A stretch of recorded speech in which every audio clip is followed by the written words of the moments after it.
everyone, welcome back to my channel, or welcome if this is the very first time you are joining me.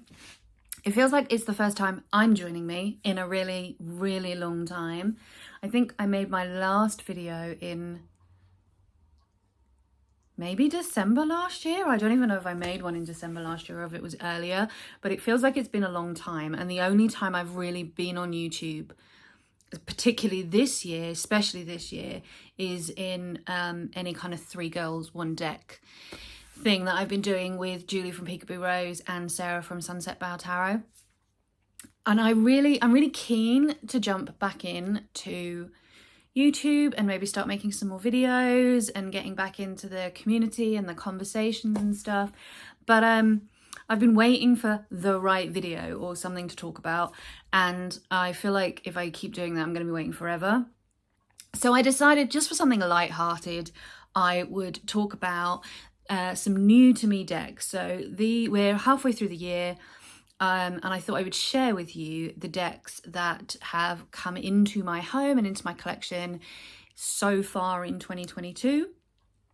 I did have a year, I think it was 2020, but it might have been 2021. The last few years have all kind of mixed in together for me. No, it was definitely 2020. I'm sure it was, where I didn't buy a single deck. So I wasn't really doing a depth year that year. I wasn't really doing like a no-buy year in general, but I challenged myself to buy no tarot decks for the whole year and was really successful with that. And then last year I brought a few more decks in, and this year I've brought some more decks in again. A couple of them I've bought, most of them I've bought, and then a couple have been gifted to me. And I just thought I would share them with you and talk a bit about the kind of decks that I currently have. Yeah, so it's just something easy and simple to get me back into posting videos on YouTube, basically. And I would love to hear the decks that you have either brought into your life in 2022, or even decks that you are thinking of getting rid of in 2022, or decks that you are waiting for. Maybe you've got decks that you've kickstarted or whatever that you're waiting for. I'd love to hear about that too. So I'm going to jump in anyway with the first one. The first deck that, these aren't in the order I got them because I'm looking at them and I'm like, I don't really know what order I got them in. I feel like I'm going to sort of show them in the order I got them, but not really. My sense of time is a bit crap. So yeah, I don't even know if these are the only ones I got in 2022, but I feel like they are. So that's what I'm going with. There might be more. So the first deck I want to talk about is the Insomnia Tarot, which is the Southeast Asian Myths and Stories Tarot. And this was a collaborative tarot project from various Southeast Asian artists who came together and created a deck based on myths and stories from around Southeast Asia. Each card tells you the artist and it tells you where they're from. And then the guidebook which comes with it, which is a PDF guidebook, goes into so much detail. I mean, it basically tells you the story that the card is related to, who the characters are and what their story is, and it's really, really great. The guidebook is actually one of my favorite things about this deck. I have to admit, I find this deck very difficult to work with as a tarot deck in the way that I would normally. But I think part of the problem is because each artist has a very different style, and I'm finding that doesn't necessarily work for me if I'm trying to do more than a 1 card pull. The change of art styles throws me out a little bit. But I've really, really enjoyed pulling a card for the day and then spending time with the guidebook, reading about the story and understanding how the story that is connected to the card relates to the card that it is. So, why have they chosen these particular characters for the lovers? What is their story and how does that connect to the understanding of the lovers? I love it for that. I think it's a really great way to learn about the culture of another part of the world. And I'm really pleased as well that everybody that was involved in this deck is from Southeast Asia. It's an own voices deck, And I love being able to support own voices as much as possible. The next deck that I brought into my collection this year was the Smoke, Ash and Embers by Stephanie Burrows, art by Adam Ohlers. I don't know how to say that surname. I should have looked that up before I started filming. I hate butchering people's surnames, I'm so sorry. This one is one of the very few indie decks that cost me virtually nothing to have sent to me and was here really, really quickly because it's made in the UK, which is nice. That doesn't happen very often. I don't have their other deck that I can't remember the name of because I'm rubbish at that kind of thing. But I am very, very tempted now to buy it because this artwork is to die for. I love the artwork. I love the cards. I love all the little extra bits that came with it, the fridge magnet and all that kind of thing. I really enjoyed reading with this deck. I don't know how I feel about the cardstock, and cardstock is not something I think about in great detail, but cardstock needs to be easy for me to shuffle with my arthritic wrists and fingers, and I have to not be worried about bending it and damaging it. And this is the kind of cardstock that's really thick, and as you can see, the deck is really thick. It's the same as the Tarot in Art. It's a very, if you have that deck and you don't have this deck, maybe that will help you visualize the cardstock. But it's, I don't know, GSM and all that kind of stuff. I'm so rubbish at things. I'm really like, dumb it down for me, please, people. So it's actual card. It feels like it's really smooth, and it like overhand shuffles beautifully. I really struggle to riffle shuffle this deck, and I'm also terrified that if I bend it, it's one of those decks where if you get a bend in the wrong place, you're never getting that bend out ever. So that worries me a little bit. But overall, I really like it. I'm really enjoying working with it. So the next deck that so I have two decks that I want to talk about kind of one after the other. One of them was gifted to me, and one of them was made by the person who gifted me the other deck. So I'll start with the Notorious JBG from made by our lovely Peekaboo Rose, Juliet Peekaboo Rose. And the artwork is obviously the license-free artwork from Jasmine Beckett Griffith. Julie and I are both very, very into JBG artwork, and it's something that we've talked about before on our very first 3 Girls 1 deck. I think we talked about one of her oracles, maybe, or there's been a conversation anyway where we talked about that, like, small girl, a big head, big eyes kind of artwork that Sarah doesn't like and we do. And so when she told me that this artwork was now licensed, I was like, oh, maybe I'll try and make my own deck. And then Julie made one, so I didn't have to. And that was like serendipitous. It was lovely. So a friend of mine has the Beautiful Creatures deck. And we have both tried to read with that deck at a time when neither of us knew very much about tarot, and we were really trying to really understand tarot through what we were seeing in the artwork, and that deck is not designed for that. So that was an interesting experience. But I have to say that I would much rather have this deck than that deck, because this deck, I get the choices. I like the choices that Julie has made for every card. Makes perfect sense to me. Choosing which of the ones to keep in and which ones to leave out was very difficult, but I'll just swap them around, so it's not a huge problem. I used it for a couple of weeks, and it reads beautifully. I love the purple. I really like the size. It shuffles beautifully. It's just great. It's got some Alice in Wonderland themed cards in there, which makes me very happy. You know, it is the tarot deck that I wanted and never thought I would own.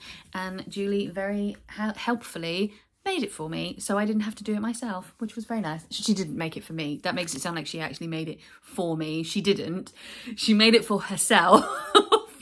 But it just so happens off the back of her making it for herself, I also ended up with the perfect deck without actually having to do any work for myself, is what I meant. She also gifted me a deck that was very kind of her, because it was impossible to get it in the UK. They weren't shipping, and I don't know if it was the Brexit stuff or if it was the pandemic or whatever reasons, they were not shipping to the UK. And I was desperate to try this deck. I'd seen it and I was really intrigued by it. And Julie sent it to me to play around with and see how I felt about it. And I really liked it. And she told me I could keep it, which was wonderful. And that is the Insomnia Tarot by Nicholas Bruno. I like the kind of creepy kind of stuff. I mean, I do really like that. This deck is actually in order because I've played with it and then I've put it in order so I can really like work with it. I mean, I have a very visceral reaction to a lot of the images in this deck. And I don't mean visceral in a negative way, because visceral is just like a strong emotional reaction, really, right? And I have a very strong emotional reaction to so many of these cards. They really speak to me on a level that I really just wasn't expecting.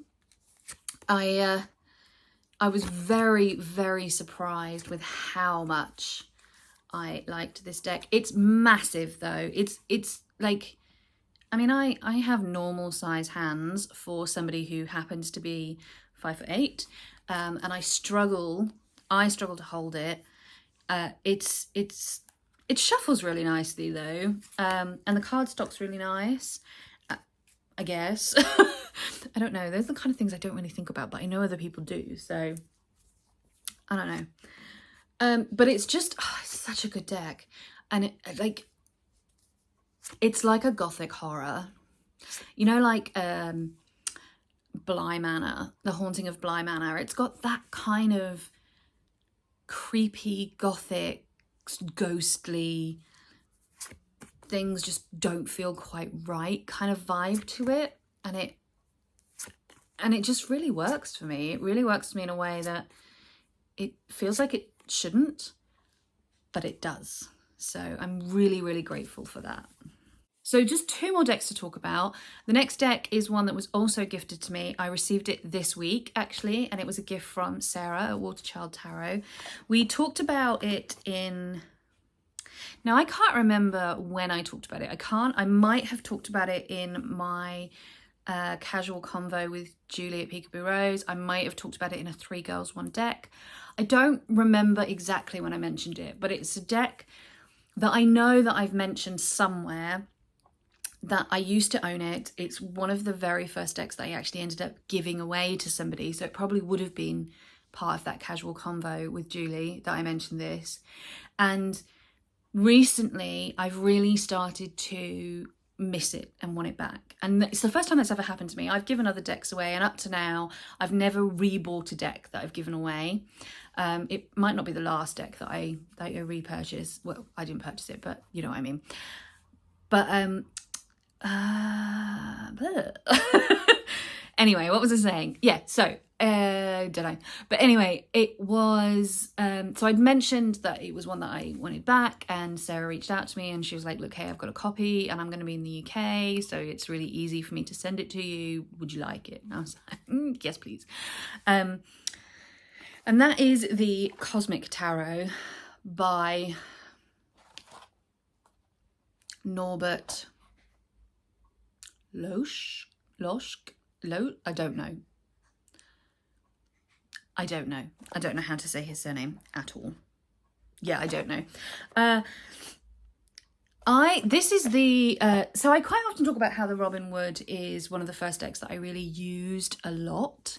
And actually, this was the first deck that I had that I felt somewhat of a connection to, and I had it for a while and I read with it for a while. I know this deck intimately. I've spent time with this deck. I've spent time like with each card describing exactly what's in the card and what I see and the colors and how it makes me feel. And you know, I really at a stage when I really wanted to be good at tarot and I really wanted to understand it, but it just wasn't clicking. I spent a long time with this deck. And then I got the Robin Wood, which I loved, and then I got the Everyday Witch, which was the first time I was like, oh, fuck, I think I can actually do this. And a friend of mine was interested in getting a new deck. She'd seen it, she liked it, and I gave her my copy. And then I missed it horrendously. So I'm really pleased to have it back in my collection. I really like this Devil card. I've only had it though, it only came on, like it's Wednesday when I'm filming this, and it only came on Monday or Tuesday. So I've had it like 1 or 2 days maybe. I think I got it on Monday. So I haven't done anything with it yet. I'm planning on working with it a bit in July, just to really reconnect with it. And I'm sure I will love it as much as I always did. But now I think I kind of understand where I struggled with it a little bit, because I was using this deck to learn the tarot, but books that were very specifically RWS. And I believe that this is a more Thoth inspired deck than an RWS. I know, for example, that Strength and Justice are the other way around, and I think that I'm used to now. And I do think that a lot of the minor arcana is very much depicted in a way that aligns more with Thoth and kind of numerology and that kind of thing than with traditional RWS. I might be talking out my ass. I don't actually know. Somebody can correct me if that's bollocks, but it's how I feel about it. That's the impression that I get, which brings me beautifully into the last deck that I have brought into my collection so far this year, and that is in fact the Thoth Tarot. I've known about this deck for a really long time before I started on TarotTube and stuff, but I've never, again, this is sort of in order because I am also working my way through the book by Milo Duquette. Me and names today, just not happening. So I've got it in sort of order while I do that. But I have, I have a friend who works exclusively with this deck. He really loves it and sings its praises very, very highly. And I've never really been that drawn to it, mainly because it intimidated the crap out of me for a very, very long time. And just recently, I've just really felt called to find out more about it, to dig into it, to understand it a bit better, to really make an effort with it and see how I get on. So I haven't actually done any readings with it yet. I haven't really done much more than read through the book and spend a lot of time looking at the artwork and just seeing how it makes me feel on a big picture type of level rather than small individual card detail level. So that is the 6 decks that I have brought into my home in the first 6 months of 2022. I am sure there will be more before the year is over, especially with 3 girls, 1 deck. There is a tendency to either to add a lot of decks to my wish list or go out and buy them. The Anna K, I'm looking at you. And Raven's Prophecy, I'm also looking at you. So yeah, I'm sure there will be more to come. I do actually have one on order from Kickstarter, which is the Literary Tarot, which I'm looking forward to. I'm hoping that comes in the latter half of the year, but we'll see. Let me know what decks, like I say, what decks have you bought so far this year? What are you excited for? What do you think I should be looking out for? I'm really keen to support indie creators as much as possible now that I'm in a position to be able to do that. But I'm also very conscious of the fact that being in the UK can also make buying indie decks even more expensive because of shipping costs and custom charges and the like. But I'm always, for the right deck, I'm willing to spend that little bit extra. So let me know what's out there. Let me know what you think I should be looking at. And also let me know if there's any videos you want me to make, any VRs you want me to reply to, or anything that you want to know. Like, do you want me to do a Q&A, or would you like me to do, I don't know, the no disclaimer tarot tag, or do you want me to make videos about what I've been up to, or are there any specific tarot topics you want me to talk about, or whatever? Just let me know and I will definitely try and get some more videos out over the latter part of the year.